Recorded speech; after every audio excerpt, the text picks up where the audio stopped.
Bonjour et bienvenue sur ISOBourse. Vendredi 24 avril 2020, l'indice CAC 40 a terminé la semaine sur une baisse hebdomadaire de 2,35% à 4393 points, portant sa perte à 26,5% sur l'année 2020. Alors la semaine a encore été agitée sur les marchés financiers et les principaux indices de la zone euro ont terminé sur un bilan hebdomadaire négatif en raison des difficultés des pays de l'Union européenne à s'entendre sur une action commune.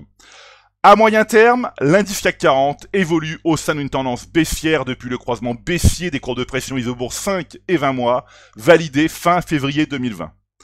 À court terme, la stabilisation se poursuit depuis mi-mars 2020, mais les courbes de pression ISOBourse 5 et 20 semaines ne montrent toujours pas de signe d'amélioration, ces dernières étant baissières depuis la semaine du 27 janvier 2020.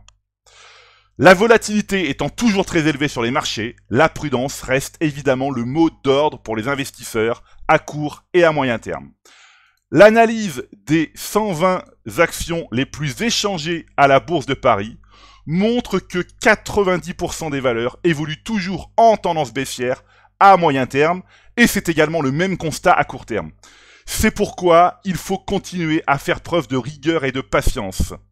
Être rigoureux, c'est savoir séparer le bon grain de livret en restant à l'écart des valeurs dont la tendance majeure est baissière. Prenons ici l'exemple d'Airbus. Eh bien, Airbus qui a perdu près de 8% cette semaine et 60% depuis le début d'année 2020. En ouvrant ici le tableau de bord, nous constatons que le croisement baissier des cours de pression ISOBourse 5 et 20 mois, c'est-à-dire le rond rouge dans la colonne signal technique 20, a été validé en décembre 2019 autour de 130 €. Airbus vaut aujourd'hui 52 €. Être patient maintenant, eh bien, c'est justement savoir conserver les valeurs dont la tendance majeure est toujours haussière, eh bien, à l'image des quelques titres dans le haut du tableau. Alors prenons l'exemple ici de Sartorius Stedim Biotech, qui a gagné plus de 10% cette semaine, et 43% depuis le début de l'année 2020. En ouvrant ici le tableau de bord, eh bien, nous constatons que le croisement haussier des cours de pression ISOBourse 5 et 20 mois, ici donc le rond vert dans la colonne signal technique 20, a été validé en mars 2019 autour de 113 €. Sartorius vaut aujourd'hui 211 €, soit un gain de 87%. Enfin, eh bien, et pour insister sur la rigueur et la patience, comment ne pas parler de la biotech Novacite, qui a gagné plus de 2400% depuis sa détection en décembre 2019.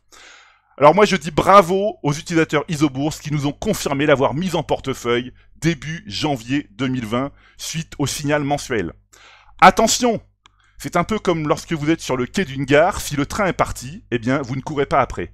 Eh bien là, l'idée, ce n'est pas de courir après cette action, hein. Ceux qui l'ont en portefeuille la conservent, ceux qui ne l'ont pas, attention. Et d'ailleurs, on constate que c'est un peu c'est la même chose sur beaucoup de biotech côté à la Bourse de Paris, hein, qui se sont envolés. On aurait pu prendre d'autres exemples, hein, et dont les signaux ont été validés au cours des précédents mois ou semaines. Attention à ces valeurs, hein. C'est des valeurs qui sont parties depuis déjà plusieurs mois. On ne rentre pas comme ça en cours de route, hein. Il faut être vraiment rigoureux, savoir entrer sur les valeurs au moment du point de détection, au moment où les courbes de pression mensuelles ISOBourse se retournent. Voilà, et bien écoutez, c'est maintenant à vous de faire le point de vos valeurs en portefeuille avec ISOBourse.